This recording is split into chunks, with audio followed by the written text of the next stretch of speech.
Bonsoir à tous, chers amis. Nous sommes en plein milieu du mois de Elul. Et le plein milieu du mois d'Elul, c'est un mois dans lequel on a l'habitude tous les jours, deux fois par jour, de dire le fameux psaume qui est le psaume 27, le David Hashem Boré. Ce psaume, on a l'habitude de dire à Dieu le psaume de David Amelech, qui est un psaume richissime. On va tout de suite traduire. On voit pas mal de phrases, on va voir comment ça correspond totalement avec la période dans laquelle nous sommes, la situation en Israël en général. On va voir pourquoi on doit dire particulièrement ce psaume. Comme on a dit tout à l'heure, le message de ce soir, le cours, c'est est-ce que la foi peut-elle vraiment faire taire la peur ou pas? Pourquoi on parle de ça ce soir? Parce qu'il y a beaucoup de gens qui disent voilà, prépare encore une fois rentrer dans Gaza.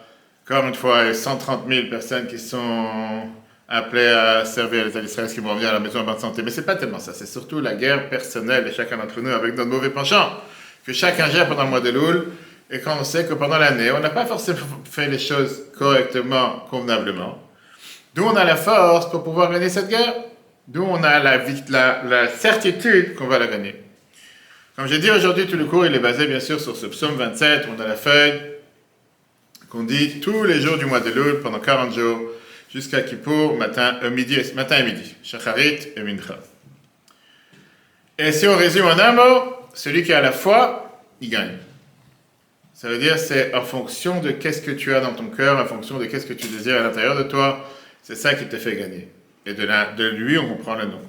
Quelqu'un qui s'appuie sur le sauvetage de Dieu, et qui lui garantit que Dieu va l'aider, il finit par voir le résultat comme il faut. Commençons avec cette merveilleuse histoire d'un des otages. Sapir Cohen de Kiryat Atta raconte qu'elle s'est sentie mal en été il y a 2 ans. Sa vie était totalement bien, mais son cœur lui disait que quelque chose de mal allait se passer. Elle avait quelque chose comme ça dans son cœur. Elle a fait des tests médicaux, et ils n'ont pas détecté quoi que ce soit. Le docteur, il a dit, il y a certainement un virus ou quelque chose chez toi, mais c'est pas quelque chose qui peut expliquer ou qui peut répondre au fait que tu as une telle, on va dire, un tel sentiment, une telle crainte. Sapir, elle cherche dans Internet. Et qu'est-ce qu'elle découvre sur Internet? Elle voit là-bas une vidéo qu'un rabbin dit que puisqu'on est au début du mois d'Elul, et c'est écrit dans les livres, que celui qui va dire pendant 50 jours, depuis le début du mois d'Elul jusqu'à Hoshana Rabbah, c'est ce qu'on fait, le psaume 27 de Tehillim, le David Hashem Boré, il va être sauvé de tous les malheurs sur terre. Ok, il n'aura plus aucun malheur. Elle a dit, si c'est comme ça, je commence à le faire tous les jours. Le dernier jour qu'elle a dit, c'était Hoshana Rabbah le 6 octobre. Elle a dit pendant 50 jours. Simchat Torah, elle était à Niroz, chez son copain, Sacha Tropnov. Et le matin du 7 octobre, ils ont été les deux kidnappés, ils ont été les deux pris en otage à Gaza. Chacun dans un autre tunnel. Elle n'avait plus rien. La seule chose qui lui restait, c'était quoi? La foi. Le Tehillim, ce psaume qu'elle a dit pendant 50 jours. Et tout d'un coup, elle se rappelle que quoi? Que David Amelech, il dit dans ce psaume, ça je vous lis le texte, merci d'avoir le livre en français. L'Éternel est la force de ma vie. De qui m'effraierai-je? De qui je vais avoir peur? C'est ce qu'on dit tous les matins. Mes adversaires, mes ennemis, ils trébuchent et tombent. Évidemment, elle continue à dire cette phrase. Et si une armée m'assiégeait, mon cœur n'éprouvait aucune crainte. Si la guerre se levait contre moi, en cela j'aurais encore confiance. Etc., etc. Et tout d'un coup, elle s'est dit, waouh, je suis en train de dire ce psaume, dans la situation dans laquelle je suis, que je viens de dire pendant 50 ans. Elle dit, c'est magnifique. Elle a commencé à répéter ce psaume toute la journée, jusqu'à ce que les terroristes, Hamas, que Dieu ait fait son nom et les extermine une fois pour toutes, lui demandé à ce qu'elle priait. Après 55 jours qu'elle était en captivité, elle a été libérée en parfaite santé. Sacha, son copain, il a été libéré après presque 500 jours dans les tunnels du Hamas. Ils se sont proposés de se fiancer. Il y a quelques semaines, ils ont fait un événement à Rishon LeZion dans une petite salle, le repas des fiançailles, avec le grand rabbin de Russie, le rabbin Elazar, l'Eshler de Chabad, qui connaît parce que Sacha, c'est un russe. Maintenant, ce qui est intéressant, c'est quoi? C'est que Sapir, cette jeune fille, elle ne savait pas, et jusqu'à ce cours ce soir, beaucoup ne le savent pas, que ce psaume de 27, c'est le psaume que David Amelech il a dit sur la prise d'otage des femmes et des enfants par les mains d'Amalek. David Amelech, il a voulu faire ce psaume justement pour tranquilliser, calmer la situation, et pas seulement calmer la situation, mais dans la situation la plus noire, la plus difficile, quand tout va mal, que personne ne peut venir à l'aider, il est venu en disant Hachem, Ori Veishi, l'Éternel est ma lumière et mon salut, de qui aurais-je peur? Et c'est ce qu'on dit. Il continue en disant l'Éternel est la force de ma vie, de qui m'effraierai-je? Et c'est ce qu'on dit encore une fois, tous les jours, 2 fois par jour, pendant le mois de Elul jusqu'à Sukkot. Donc c'est sur ça qu'on va s'arrêter ce soir, c'est ce qui lui a donné la force de se sauver ses femmes et le peuple juif. Comme l'a dit tout à l'heure, on est dans le mois d'Elul, on se prépare à la nouvelle année. Et on a cette garantie ou cette certitude qu'on est sûr que si Dieu veut, arrive au Shana Kippour, chacun il va être scellé dans une vie de santé, bonheur, parnassa, richesse, c'est tout ce que chacun il a besoin. Mais la question elle est d'où est la certitude? D'où est la garantie? Peut-être que cette année on n'a pas fait forcément les choses comme il fallait faire, peut-être qu'on a fait des choses qu'il ne fallait pas. Alors d'abord, essayons de comprendre d'où est cette coutume, d'où vient cette idée de dire ce psaume 27 pendant le mois de Elul. Ça a commencé, c'est écrit dans un livre qui est sorti il y a 320 ans, à Sulzbach en Allemagne, un petit livre qui s'appelle Shem Tov Katan. Et là-bas, c'est écrit que les tzadikim qui parlaient sur toutes ces prières qui sont kabbalistiques, qui sont spéciaux, etc. Et là-bas, c'était écrit que tu as ici un grand secret, que si tu veux réussir, de pouvoir être protégé de tout mauvais décret qui vient sur une personne, tu peux l'annuler par ça que tu vas dire ce psaume depuis le Rosh Chodesh Elul qu'on a commencé cette semaine dernière, jusqu'à après Simchat Torah, et comme ça tu vas être méritant, parce que depuis Rosh Chodesh Elul éclaire sur terre les 13 attributs de miséricorde, et donc ils éclairent tout ce qui se passe sur terre. Le mot d'Elul, c'est d'ailleurs la fameuse phrase qu'on dit Ani le Dodi Vododili, je suis à mon bien-aimé est à moi. Et ça veut dire, c'est la fameuse phrase du berger, qui est le peuple juif, qui cherche le bien-aimé, qui est Dieu, qui est dans les vignes. Morazak te dit que la vigne, elle a 13 feuilles. 13 feuilles. Et ça, c'est les jours dans lesquels Dieu se réveille avec la tribu de la vie. Disait par exemple que quelqu'un qui a une opération à faire importante, ça serait bien qu'il la reporte pendant le mois d'Elul. Le mois d'Elul, c'est un mois important qui ouvre les portes à tout le monde. Qu'est-ce qui s'est passé avec ces 13 attributs de miséricorde? C'était juste après, on se rappelle, la faute du Vaudor. Moshe, il était brisé, que le peuple juif, il est tombé à un niveau tellement bas. Comment est-ce possible qu'à peine après avoir reçu les cadeaux des tables de la loi, ils ont déjà été contre la volonté de Dieu? Dieu lui a dit, sache une chose, qu'à chaque fois que le peuple juif faute, s'ils vont me faire répéter les 13 attributs de miséricorde, je vais les pardonner. Et c'est pour ça qu'à chaque fois dans les slichot, soit de Kippour, etc., on répète les 13 attributs de miséricorde. C'est pour ça que le jour de jeûne, quand on sort les sefer, on a l'habitude de les dire, etc., etc. Alors quel rapport? Pourquoi juste, on va dire, comment on appelle ça, ce psaume 27, il est attaché avec les 13 attributs de miséricorde? Vient l'élève du Maggid de Mezrich, qui était l'élève du Baal Shem Tov Rabbi Pinchas Horowitz.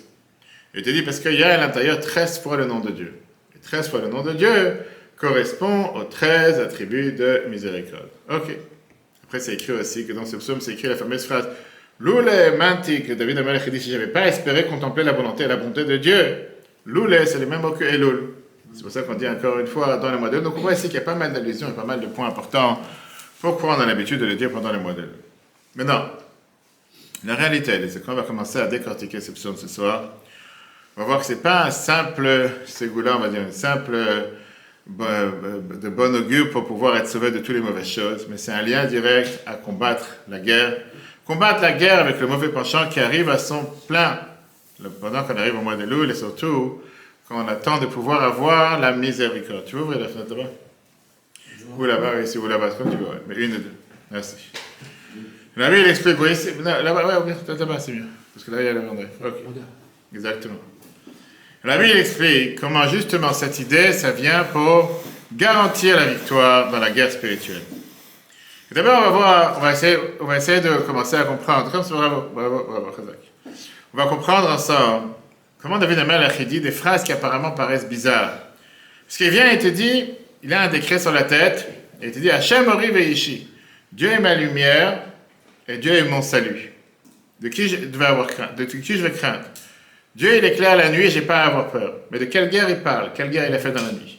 Après, il continue en disant, Bikrov alay merim, quand des malfaiteurs m'approchent pour dévorer ma chair, mes adversaires, mes ennemis, ils trébuchent et tombent. Qui veut manger sa chair? Qui mange la chair d'un être humain? Qui veut manger la chair de David? Après, il continue en disant, car mon père et ma mère m'ont abandonné, et Dieu m'a recueilli. C'est ce qu'on dit tous les jours dans la prière. Depuis quand David Amalek parle d'une telle chose que ses parents l'ont abandonné, etc.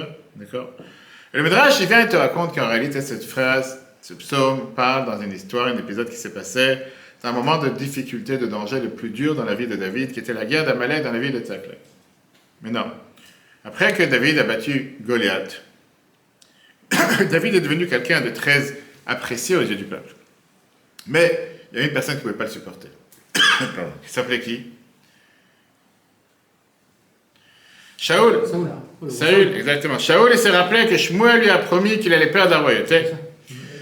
Et il a vu comment le roi David y monte. Il s'est dit que certainement c'est une menace de ma royauté. Shaoul, il a commencé pendant plusieurs années à avoir un combat pour aller tuer David. David, il a vu que le roi ne laisse pas tranquille. Il a fait quelque chose d'extrême, il est parti d'extrémiste, il est parti habiter dans le camp de l'ennemi. Et comme ça, il s'est dit, c'est sûr que Shaoul, il va penser qu'il a déserté de la terre, il va le laisser tranquille. David, il a créé un bataillon de 600 combattants, il est parti habiter chez Achish, le roi de Gath, qui faisait partie de la ville des Philistins. Achish, il a donné à David la possibilité de gérer cette terre qui était la ville de Tzakhlak, par exemple, qui était dans le sud, dans la région de l'Achish aujourd'hui. Et après a commencé la grande guerre des Philistins, dont Shaoul et David. Et les 600 combattants, ils sont partis de la ville de Tzakhlak, ils sont partis à Achish, pour pouvoir essayer d'avoir, on va dire, des échanges. À l'époque, il n'y avait pas WhatsApp ni vidéoconférence, etc. Comment gérer la guerre. Et David, il voulait se battre contre les Philistins de l'intérieur. Mais le problème, c'est que David, il avait un autre ennemi, Amer, qui s'appelait Amalek, avec qui on a déjà confronté les précédentes fois dans les peuples juifs. Lui, il a voulu utiliser ce vide qui s'est passé dans la ville. Quand tous les hommes sont partis, il a décidé de venir maintenant attaquer cette ville. Il a pris en captivité les femmes et les enfants, inclus les femmes de David, Achinoam et Abigail. David, il a entendu ce qui s'est passé chez lui, et il voit ce qui s'est passé, que tout maintenant, les hommes sont devenus, on va dire, si on peut dire, des orphelins, ou des veuves, pardon, de leurs femmes et leurs enfants. Les combattants, ils étaient très énervés contre David, qui a fait un mauvais calcul, qui a laissé la ville sans aucun homme qui peut défendre la ville. Et ils ont décidé de vouloir le tuer par lapidation. Je vois la manière qu'il raconte l'histoire, mais en tout cas, ça c'était le moment le plus difficile dans la vie de David, beaucoup plus dur que la rebelle d'Absalom qu'il avait contre lui. Alors qu'il n'était pas fautif de la folie qui s'est passée comment on appelle ça, avec son fils, il avait encore quelques fidèles envers lui. Là, il a fait une erreur d'avoir abandonné la ville sans avoir la stratégie militaire, n'était pas une bonne stratégie. Néanmoins, Shmuel raconte que David va écraser David Bachem Elokav. David s'est renforcé dans sa confiance en Dieu. À 100%. Parce qu'il s'est dit que celui qui règle les problèmes du monde ne va pas m'abandonner et il va forcément ne pas me lâcher à un moment si difficile dans ma vie. Et c'est là qu'il a dit ce psaume 27, qui vient nous expliquer cette grande souffrance qui vient de se passer et la grande émouna, la grande bitachon qu'il a eue dans la victoire que Dieu allait lui envoyer. Et là, le Rabbi vient te dire que c'est la force, pourquoi on dit ce psaume pendant le mois d'Elul, pour nous donner la force de pouvoir combattre le mauvais penchant ce mois-là. De ne pas avoir peur à combattre la guerre de la vie. Mais être garanti à 100% dans la victoire que Dieu donne à tout celui qui veut s'attacher à lui. Dans le Kodesh 26, page 467, le Rabbi te dit que dans tous les jours de ce mois, on dit 2 fois ce psaume pour voir quel est le meilleur chemin dans la vie. Comment dans la vie, chacun peut avoir des pièges, peut trébucher, des épreuves. Hachem Yishi, mais Dieu, il vient, il t'aide à combattre cette guerre, te renforcer à surmonter toutes les difficultés et à surmonter toutes les épreuves. Et ça, c'est énorme, parce que comme j'ai dit, quand on sait que cette guerre, tout cet épisode que nous avons raconté, c'est passé quand? La veille de Rosh Hashanah. Donc tout est lié. Ok, alors maintenant, rentrons dans les détails. Maintenant qu'on a eu un peu ce qu'on appelle l'histoire par l'arrière, un peu comment on appelle ça, un peu d'idée de qu'est-ce qui s'est passé dans cet épisode, d'où David, il a eu cette garantie. D'où il savait, comment il dit, de qui j'ai peur, pourquoi je vais trembler, j'ai confiance en Dieu. Et au monde dans la vie, comment tu peux savoir? Qui lui a promis qu'il va être sauvé dans ce monde? Et qui lui dit qu'il va réussir? Pas toutes les guerres se terminent avec une victoire. Même le meilleur des patriarches, Yaakov, que Dieu lui a promis, je serai avec toi, je vais te garder dans chaque endroit où tu vas aller, il a eu peur quand il a dû confronter. Et ça, comme la Torah nous dit, Vayer à Yaakov, il a eu peur que ça va lui faire du mal. Et Rachid te dit, il s'est dit peut-être que j'ai fait une erreur, peut-être que j'ai fait une faute, et peut-être que je ne vais plus mériter la protection. Le Rabbi te dit, la question, c'est une question sur chacun d'entre nous. Comment tu peux lire ce psaume 2 fois par jour en étant garanti que Dieu va être avec toi? Ça se peut que la vérité est différente, ça se peut que Dieu il a fait eu un décret contre toi. Tu as parlé avec Dieu, tu lui as envoyé un email, tu as répondu, tu as son Instagram, qu'est-ce qui se passe? Voilà, ce n'est pas une question, comme on dit, qui est seulement de bons sentiments. C'est la paracha de cette semaine, qui t'aide. C'est pour ça qu'on parle de ça aujourd'hui. C'est quoi la paracha qui t'aide? Mitzvah positive de la Torah. Dans laquelle la Torah te dit au premier verset qui t'aide, la michama aloivecha, quand tu vas faire la guerre contre ton ennemi, on t'anno Hashem elokecha beyadecha veshavita shevio. Dieu va te donner ton ennemi dans tes mains et tu vas pouvoir le prendre en captivité. Bien sûr que la Torah te parle ici pas une guerre que tu n'as pas le choix, une guerre pour aller conquérir la terre d'Israël, pour agrandir la terre d'Israël. La Torah dit, t'inquiète, Dieu va te donner l'ennemi dans tes mains.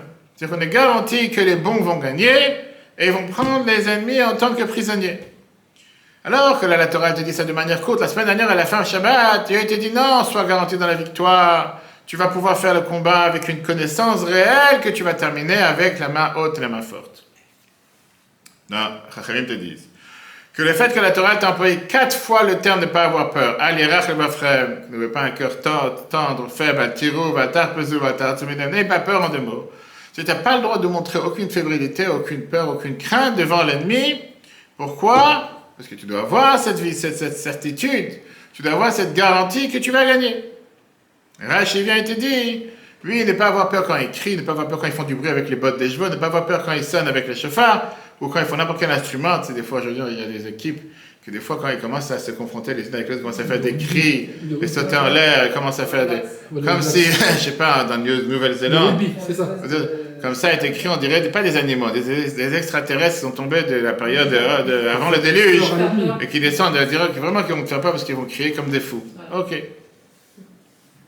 Viens à la charrette, Shuvah de Rabbeinu Yonah a été dit. Pourquoi toutes ces phrases? Pour te dire, si quelqu'un voit qu'il y a une souffrance qui arrive, ou quelque chose de mal qui s'approche, il doit avoir la confiance en Dieu et savoir que Dieu va l'aider. Comme on l'a dit tout à l'heure, la question qu'on a ce soir et qu'on essaie de débattre, c'est comment gagner la peur. La peur n'écoute pas la logique. Il n'y a pas de logique dans la peur. La peur est irrationnelle, exactement. Deuxièmement, avec quels moyens on peut vraiment calmer la peur? Personne nous a promis une victoire. Et comme on dit tout à l'heure, il y a des guerres juives qu'on a perdues. On n'a pas gagné toutes les guerres à travers notre histoire. En début de la guerre des 6 jours, la veille de la guerre des 6 jours, il y avait la panique en Israël. Autour de ce petit pays, il y avait 10 pays arabes qui sont réveillés avec des centaines de millions d'habitants et de l'argent sans limite. Et le monde a eu peur. Israël a été éradiqué de la planète. Beaucoup ont décidé de s'enfuir. Beaucoup sont partis. Et qu'est-ce qui se passe? Les parents qui avaient des enfants qui habitaient en Israël, ils ont tout fait pour les faire revenir, les derniers vols qui repartent tous. Le rabbi était le seul dirigeant qui a demandé l'espoir en disant qu'il ne va rien se passer. Pas avoir peur. Ok. Une femme que son fils Abraham apprenait en Israël, il ne voulait pas partir parce que le rabbi a dit qu'il faut rester. Elle a envoyé son cousin qui s'appelait Joe Ben Eliezer. Lui, c'était l'aide de Arthur Goldberg, qui était l'ambassade d'Amérique aux Nations Unies. Et lui, il comprenait un peu ce qui se passait, il était au courant de ce qui se passe à l'intérieur d'Israël. Et lui, il a réussi à obtenir un rendez-vous rapide avec le rabbi, et il a dit au rabbi, Abraham, c'est le fils unique de mes cousins, c'est tout leur monde, on ne peut pas le mettre en danger. Si jamais il va se faire tuer, il va mourir avec un missile qui va lui tomber sur la tête, il n'y a plus personne de la famille. Et le rabbi qui lui répond, moi j'ai en Israël des milliers d'enfants uniques.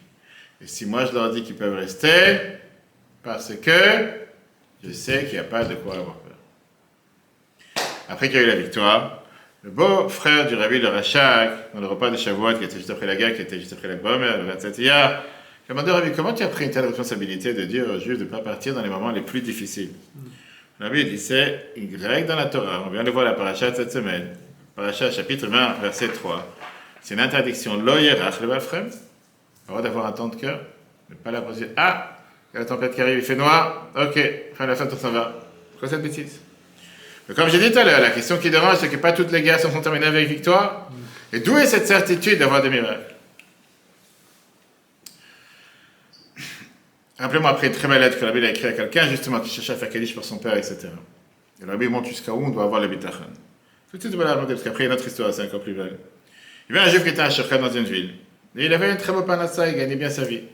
Son père est décédé, mais dans la ville, il n'y avait pas de minyan. Il ne pouvait pas faire Kaddish. Il a demandé au rabbi, est-ce que je dois continuer à travailler dans l'endroit où je suis pour gagner pain pour ma maison, pour pouvoir adorer ma famille? Et à ce moment-là, je pourrais payer les frais de l'enterrement de son père. Ou bien, il vaut mieux honorer son père et faire Kaddish et perdre la panassa.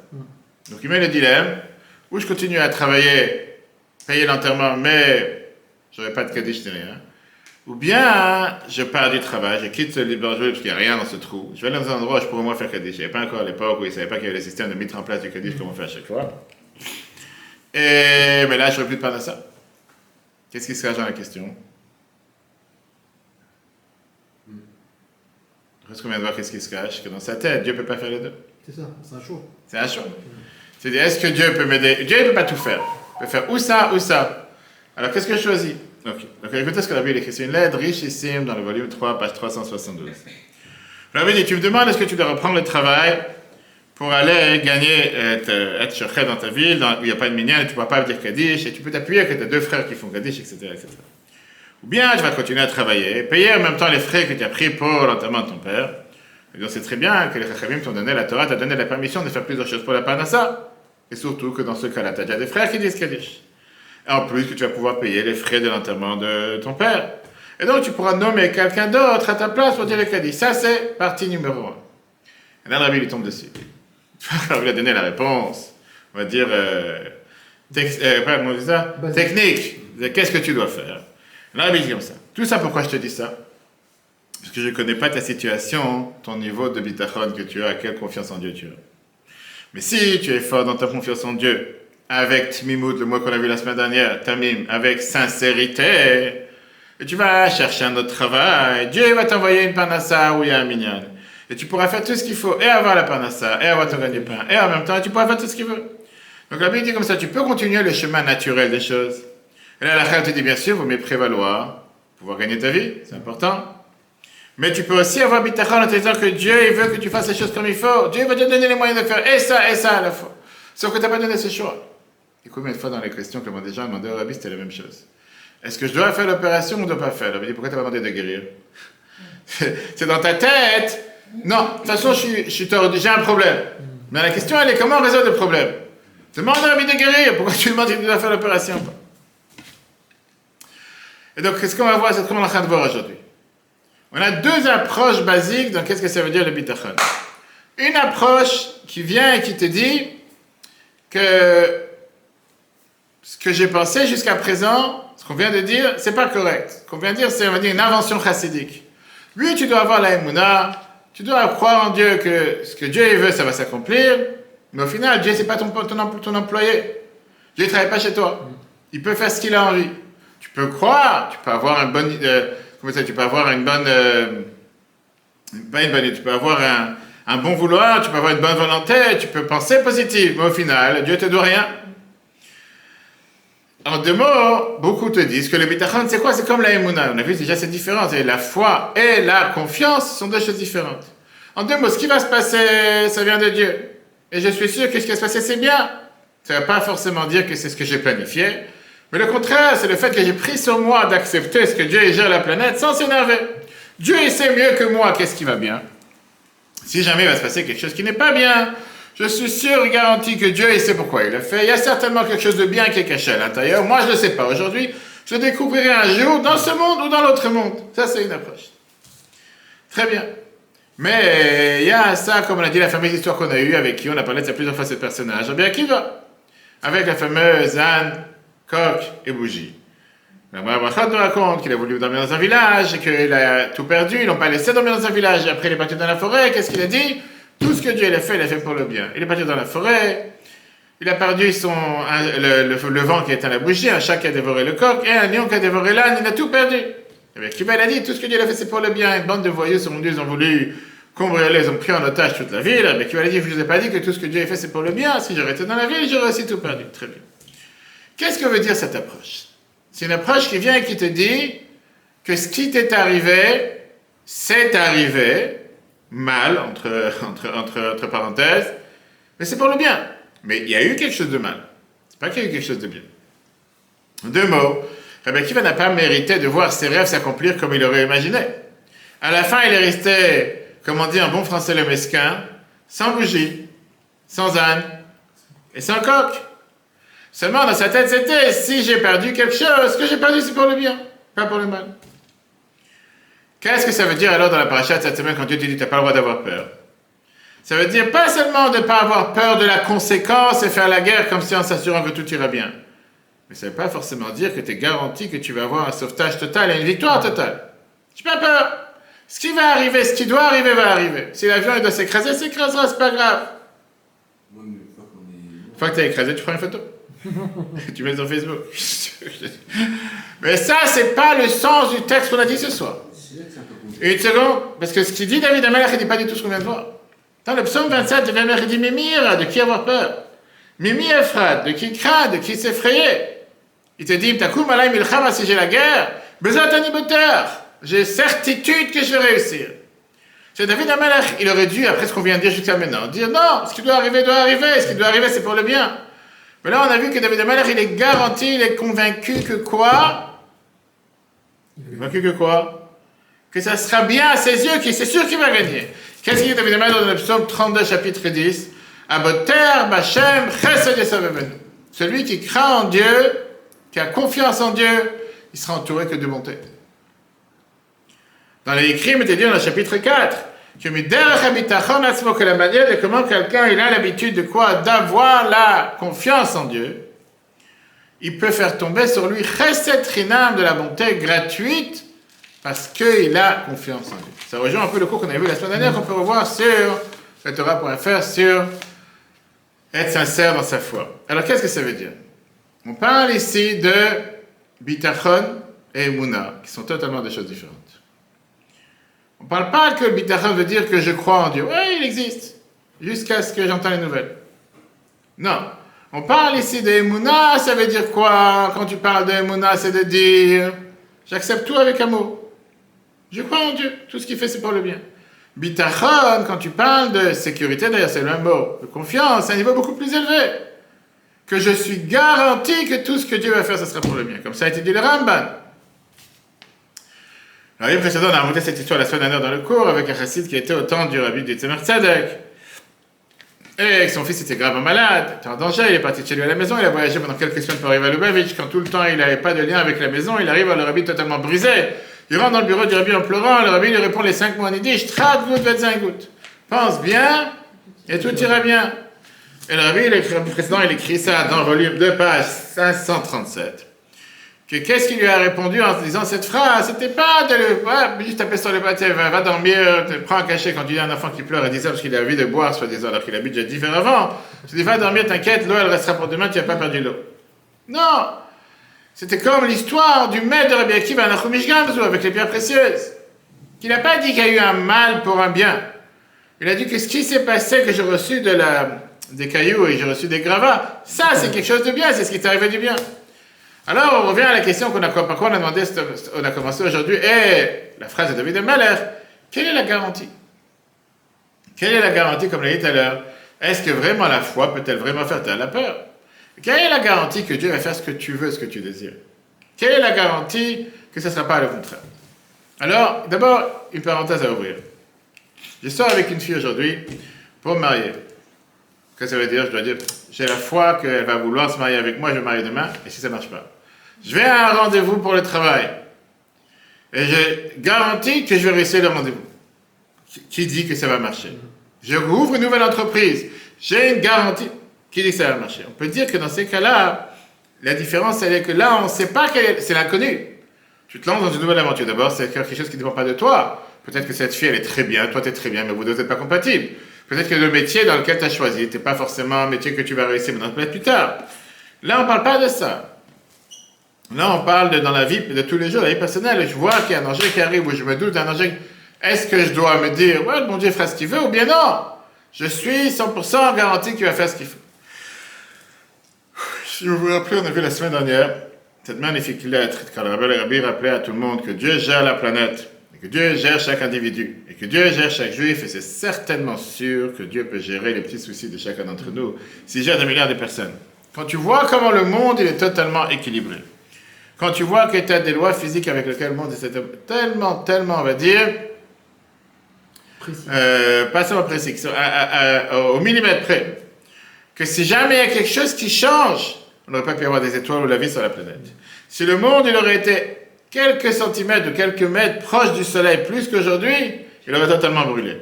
S'il aurait été un peu plus loin du soleil, il aurait totalement congelé. Si la loi de la pesanteur aurait été trop forte, il y aurait eu les étoiles qui tombent. Si elles auraient été trop faibles, elles n'auraient pas été créées. Chaque détail, chaque vaisseau dans le corps humain, quand tu commences à travailler sur le corps humain, tu te dis, mais c'est incroyable comment Dieu il a fait en sorte que tu as tel vaisseau, tel canot, tel muscle, tel tuyau par quoi passe le sang, tel par où sort, tel qui se bouge, tel qui se remplit, comment respirer. Cette machine humaine que Dieu a créée qui est sans limite. Et la réalité, elle est. La grande majorité des malades guérissent. La grande majorité des gens sur Terre trouvent comment vivre. Et le monde ne fait qu'avancer vers une évolution positive dans le monde entier. Bien sûr, celui qui regarde les nouvelles à longueur de journée, il s'ennuie. Mais en règle générale, on voit que la médecine qui évolue, l'économie qui évolue, les facilités avec l'intelligence artificielle, combien de choses qui se font aujourd'hui, qu'il y a à peine 1 an, 2 ans, qui aurait pensé à une chose pareille? Très bien. Alors, c'est quoi le problème? C'est quoi le problème à chacun d'entre nous? Même ceux qui s'endorment pendant le cours. C'est ce qu'on appelle le biais de négation. Qui veut dire, le cerveau donne beaucoup plus d'importance et beaucoup plus de valeur à ce qu'on appelle les difficultés dans la vie. On a vu ça longuement dans le passé, mais c'est une illusion d'optique qui ne reflète pas la vérité. La grande majorité des gens vivent calmes et vivent tranquilles. Et la réalité, elle est que les problèmes, en général, c'est des choses qui sont hors normes. Parce que la norme, c'est qu'il n'y a pas de problème. La grande majorité des gens vont dormir le soir, se réveiller le matin. La grande majorité des gens n'ont pas de problèmes de dos. La grande majorité des gens n'ont pas de problèmes de dormir. La grande majorité, tout va bien. Bien sûr, de quelques pourcentages, je ne suis pas. Donc ça, c'est la base numéro 1 de ce qu'on appelle le bitachon. C'est quoi bitachon? Être garanti que Dieu veut notre bien. Dieu veut notre bien, la majorité de la vie, elle est bonne, et ça vaut la peine d'être sur cette planète. Et que s'il y a un problème qui arrive, on peut faire face à ce problème. Ça, c'est un. Mais ce niveau-là ne suffit pas. Pourquoi ce niveau-là ne suffit pas? Rappelez-moi à la fin une très belle histoire sur ce sujet. Parce qu'au final, comme j'ai dit tout à l'heure, peut-être que ce cas est différent. Peut-être que cette rencontre est différente. Et peut-être que j'ai fait une erreur. Et peut-être que je ne mérite pas. Bien, la Bible t'explique ici une base fondamentale qu'on doit pas seulement s'imprégner, mais on doit vivre avec. Ça doit faire partie de nous-mêmes. Qu'est-ce que ça veut dire le bitachon?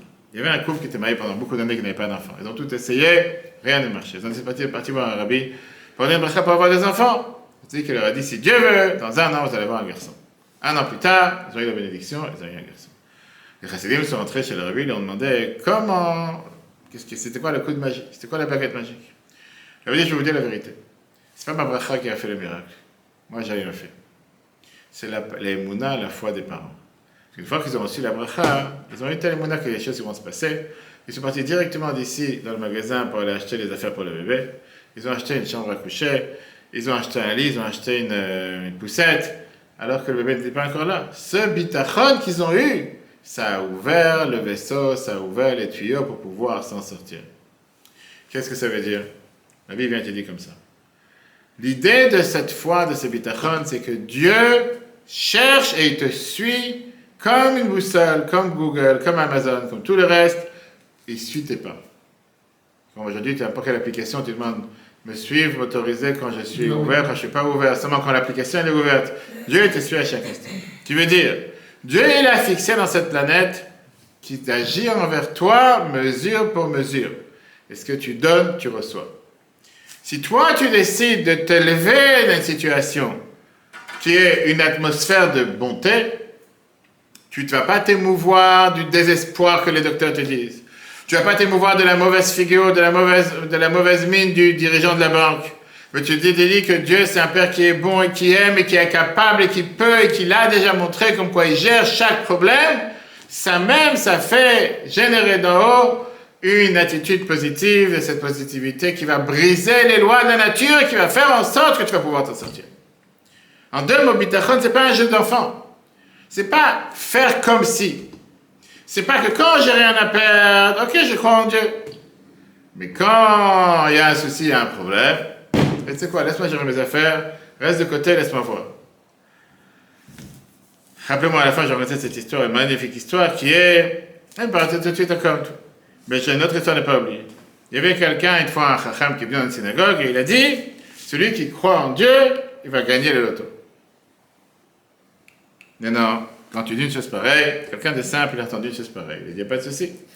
Il a abandonné son travail, il a quitté son travail, il est parti voir Laurence, il a dit, je ne travaille plus aujourd'hui. Et à la place, il est parti acheter un ticket de loto à $100 millions. $100 millions, énorme. Et il attendait de gagner. Passe quelques semaines, il n'a pas gagné.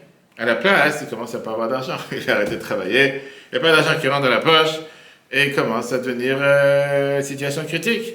Il est reparti voir ce grand chacham, il a dit, je ne comprends pas, tu as donné une promesse. Moi, j'ai fait confiance à ta promesse. Je suis parti acheter un billet loto. Et j'ai rien gagné, malheureusement. Le chacham, il a dit, moi, une question sérieuse. Quand tu es parti acheter ce billet d'auto, tu pensais vraiment que tu allais gagner? Tu avais vraiment confiance ou tu l'as acheté comme Laurence, elle achète tous les jours, elle fait du grattage là-bas dans les cafés? Les gens, ils rentrent dans les cafés, ils achètent, donnez-moi 10 euros de gratter ci, 10 euros de gratter ça, j'ai jamais compris à quoi ça sert, et les gens ils dépensent leur argent. Ça enrichit seulement ceux qui les vendent, comme on dit. Alors elle lui dit, t'as eu vraiment confiance à 100%? Elle dit oui, monsieur le rabbin, j'avais vraiment confiance à 1000% que j'allais gagner. Je lui ai dit, c'est quoi? Je suis sûr que tu vas gagner. Et je suis tellement sûr que tu vas gagner, je suis prêt à t'acheter le billet gagnant à 50 millions cash. Tout de suite. Parce que j'ai envie d'avoir la moitié de la richesse, à tel point te montrer que je suis garanti. Qu'est-ce qu'il a dit, notre cher ami? Il dit, tu sais quoi? Je te donne le billet pour 50 millions. Vaut mieux avoir 50 millions sûrs que 100 millions en rêve. Et là, le Chacham, il a dit, tu vois, c'est pour ça que tu n'as pas gagné. Parce que tu crois pas à l'instant que tu vas gagner. Si tu croyais vraiment que tu allais gagner, tu n'aurais pas vendu 50 millions sur 100. Si tu es vraiment convaincu que tu vas gagner les 100, pourquoi tu vas les vendre? Parce que tu ne crois pas que tu vas gagner. Tu dis, tu sais quoi, au moins j'ai 50 millions. Donc tu ne crois pas, pour ça tu ne gagnes pas. Qu'est-ce que c'est? Très bien. Ça veut pas dire qu'il fallait s'amuser à faire des petits pareils. Mais au final, revenons à la question qu'on a dit tout à l'heure. Alors sur quoi est basé le bitachon? Sur quoi est basé pas cette fois, cette confiance? Peut-être j'ai fait des erreurs. Parce que ça s'appelle, c'est le pouvoir de contourner la loi et la justice. C'est un chemin que Dieu y trace pour celui qui n'a pas le devoir de recevoir d'après l'ordre normal. C'est quelqu'un qui peut-être en temps normal, il n'aurait pas mérité.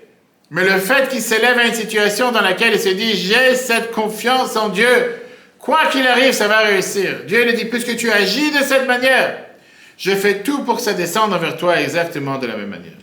Parce que tu m'as montré que tu t'es élevé de la rationalité, tu t'es élevé de la norme, tu t'es élevé de tout ce qui peut paraître comme c'est impossible. Et tu m'as montré que tu y crois que c'est oui possible, pas parce que tu as tes propres forces. Parce que Dieu est là pour toi. C'est comme ça que tu vas gagner. Alors oui, on peut toujours ajouter cette parenthèse. Tu as déjà des gens qui disent j'ai eu la plus grande confiance et ça n'a pas marché. Des fois ça arrive. Je veux dire qu'il y a une différence avant et après. Avant, on doit être garanti que tout va marcher. Si Dieu nous en présente, ça ne va pas marcher. Il faut avoir l'aïmouna que Dieu il sait ce qu'il fait. Certainement qu'il a fait les choses comme il faut. Très bien. Regardons comment la Bible te dit, qu'est-ce que la conclusion pour chacun d'entre nous avant cette merveilleuse histoire. La Bible dit, pourquoi le chemin juif, c'est le contraire du monde entier. Le monde, il attend que tout va bien, et après il commence à sourire et il est joyeux. Chez les juifs, c'est l'inverse. D'abord, on sourit, on est joyeux, et après, le monde s'arrange. J'ai une fameuse histoire avec quelqu'un qui avait une personne dans la famille qui était très malade. La Bible dit, c'est connu qu'en général, quand quelqu'un il est malade et qu'il a guéri, on fait Soudat Toda, on fait un kiddush, on fait un remerciement à tout le monde avec le ton harissa, etc. Pour que tout le monde se réjouisse et dise merci Dieu. Vous dites, tu sais quoi, va ce Shabbat à la synagogue. Fais le kiddush maintenant. Attends pas que ça devienne. Et ça même, ça va faire en sorte que la personne va guérir. C'est ce qui s'est passé. Regardez comment la Bible écrit ça dans le Kodesh 16, page 252. Je suis sûr que tu as entendu ce que la Bible Marachi dit, que quand le monde ne peut pas aller d'en bas, on va d'en haut. C'est quand on ne peut pas passer par en dessous, on passe par au-dessus de la barrière. Mais moi, j'ai dit que depuis le départ, il faut aller par au-dessus. Pareil. Toi, a priori, on aurait dû attendre de se réjouir jusqu'à ce que la situation de santé s'améliore. Mais moi, je peux te dire que des fois, il vaut mieux faire l'inverse. Il faut d'abord te réjouir sur la situation de santé qui s'est améliorée, malgré qu'elle ne s'est pas encore améliorée. Et ça même, ça va faire que la situation de santé va s'améliorer. Écoutez, chers amis, cette merveilleuse histoire. Cette merveilleuse histoire qui vient et qui te montre Ephraim Elin, qui était quelqu'un qui était un grand chef d'entreprise, qui avait beaucoup contribué au départ de la création, de la recréation de l'État d'Israël. Et il envoyait des conteneurs, il envoyait des armes, des bateaux de commande, etc. Et à l'époque, dans les années 48, il fallait absolument construire, il voulait construire une industrie qui était de fabriquer des voitures en Israël avec Ford. Ford qui voulait faire construire une entreprise pour mettre en place des voitures dans Israël. Mais les Arabes à l'époque ont décidé que si Ford va venir s'installer en Israël, ils vont boycotter Ford. Comme aujourd'hui ils veulent boycotter Waze et toutes les autres inventions d'Israël, mais malheureusement ils n'arrivent pas parce que sans ça ils ne peuvent pas vivre. Ok. Non, mais à l'époque c'était un coup dur. Parce que si Ford, qui est une entreprise qui est tellement forte, a peur des menaces des Arabes, qui va vouloir alors les autres entreprises qui vont vouloir venir investir en Israël? Donc, la vidéo, on peut voir sur Internet de Jam, très belle vidéo. Et Dieu, on lui a donné un conseil, d'aller rencontrer quelqu'un qui s'appelait Hickman Price, que lui faisait partie de la société Kaiser Preiser, ceux qui font les mêmes voitures américaines. Et ils avaient fait déjà des entreprises, ils ont construit des sociétés pour aller construire des voitures en Hollande. Et ils voulaient construire une entreprise en Grèce. Lui, il voulait convaincre cette personne que maintenant que tu as déjà fait $1 dans l'île de la Côte Grèce qui est juste à côté, viens construire ton entreprise en Israël. Il fallait investir à l'époque, dans les années 48-50, $2,5 millions. Ce que ça vaut aujourd'hui 250 millions. C'est petit pour les gens qui sont ici, mais ça ne pas ça. Il a demandé à Kaiser, en lui disant cette société a investi $1 demi-million, et moi je vais essayer de trouver des collaborateurs qui vont investir les autres $2 millions, et comme ça on va pouvoir créer la société. Il pensait que c'était facile. Mais quand les avocats ils ont commencé à faire les contrats de prêt et les contrats d'investissement, tous les investisseurs ils sont partis. Personne n'a voulu investir. Il a eu peur de signer les contrats. Là, il s'est rappelé que son père lui a dit qu'il ne savait pas à l'époque s'il allait partir de Russie ou pas pour aller en Israël, de prendre le conseil du rabbi précédent, du rabbi de Lubavitch. Il était à New York. C'était en 1950. C'est l'année où le rabbi n'était pas encore rabbi officiel, si on peut dire pour certaines personnes. Le précédent était décédé. Et il est parti voir le rabbi. Il a senti qu'il est assis devant un géant. Le rabbi était très très heureux, très bon cœur. Ils ont parlé en 3 langues, russe, français et hébreu. Plus que le rabbi c'était un grand ingénieur. Le rabbi connaissait les voitures plus que moi, il raconte. Le rabbi a dit que les voitures sont composées de 3000 différents domaines d'activité. De postes, différents postes, sous-traitants, etc., que tu as besoin d'avoir pour fabriquer des voitures.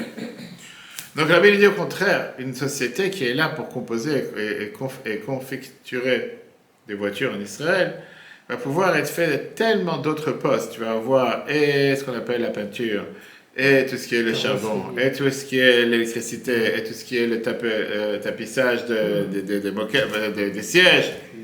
Et la dit c'est énorme pour tous les Olim qui sont arrivés en Israël de Russie, etc., et qui n'ont pas forcément, ils sont dans des camps d'arrivée, ils n'ont pas de travail. Au contraire, ça va donner du travail à des milliers de travailleurs. La dit au contraire, ça va pouvoir être même la base pour tout ce qui est l'industrie en Israël. C'était tout au début. Il dit, Rabbi, mais d'où je vais amener l'argent? Facile à dire. Mais d'où je vais amener cet argent? Rabbi dit la phrase suivante, écoutez bien. Rabbi dit comme ça. J'ai écouté l'histoire de ta vie. Et je vois que tu as combattu déjà plusieurs difficultés dans ta vie. Dieu a toujours été à tes côtés. Il continuera à être à tes côtés. Si maintenant, les choses vont pas s'arranger comme tu voulais, au moins tu seras avec toi, avec tes amis, avec les gens que tu connais. Il a signé le contrat et la compagnie elle est partie en route. Pendant les premières 10 années, il était responsable de 28% de tout ce qui était le PIB israélien à l'époque. 28%. Ils ont réussi à exporter des voitures jusqu'en Argentine, Brésil et Colombie. C'est un travail très difficile, mais ça, c'est ce qui a créé l'industrie en Israël. Pourquoi? Encore une fois, comme Rabbi lui a dit, dans ta vie, tu as eu des difficultés. Tu t'en es sorti. Tu vas t'en sortir aussi. Qu'est-ce qu'on apprend, chers amis, de ce qu'on m'a vu de ce soir? Qui est, en un mot, celui qui croit, il gagne. Pas qui croit faussement, comme on l'a vu la semaine dernière avec sincérité, mais c'est surtout, c'est la phrase que David Amelech, c'est la raison pour qu'on dit ce psaume 2 fois par jour dans la Tefila tous les jours, le psaume 27. Que David Amelech, il était dans la situation les plus pires. Et il termine le psaume en disant Kavel Hashem Chazak V'Yamel. Non, là, juste avant Louleg, on a dit le mot de Loul. Il m'aurait broyé si je n'avais pas espéré contempler la bonté de Dieu sur la terre des vivants. Espère en l'Éternel, sois fort et affermis ton cœur et espère en l'Éternel. C'est ça la force qu'on a en ce moment dans ces jours.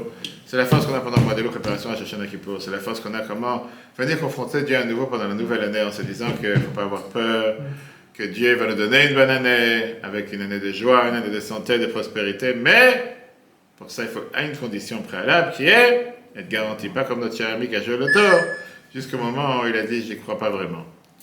Comment replacer sur etora.fr. Très bonne soirée à tous et si Dieu veut, à la semaine prochaine.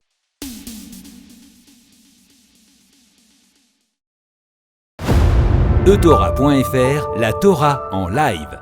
Ce cours est proposé par etora.fr. Pour nous aider à continuer à diffuser les cours de Torah, vous pouvez faire même une petite contribution sur notre site www.etora.fr dans l'onglet « Faire un don ». Retrouvez-nous aussi sur les réseaux sociaux.